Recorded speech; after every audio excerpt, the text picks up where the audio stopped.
యశస్విని రెడ్డి గారి దెబ్బకు చిన్న మెదడు చిట్లిపోయింది. ఏం మాట్లాడుతున్నాడో అర్థం కావడం లేదు,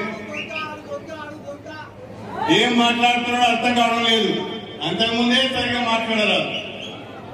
ఇక ఇప్పుడు ఈ దెబ్బలకు, ఝాన్సీ కొట్టిన దెబ్బకు, యశస్విని రెడ్డి కొట్టిన దెబ్బకు ఏం మాట్లాడాలో బిత్తిరి బిత్తిరి మాట్లాడుతున్నాడు.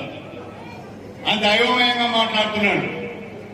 అందుకనే పాలకుర్తి ప్రజలకు, కాంగ్రెస్ పార్టీ కార్యకర్తలకు మీరు ఇచ్చిన తీర్పుకు, మీ అందరి కష్టానికి శిరస్సు వంచి నమస్కారం చేస్తున్నారని చెప్పి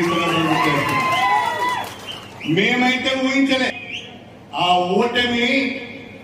ఓటమి మామూలు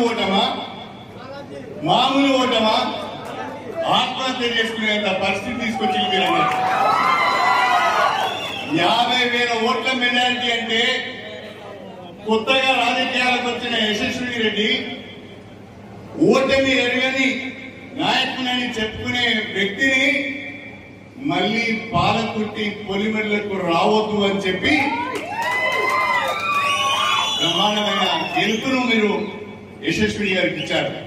నిజంగా మీ అందరికీ కూడా హృదయపూర్వకంగా పేరున అభినందనలు తెలియజేస్తున్నాను, ధన్యవాదాలు తెలియజేస్తున్నాను.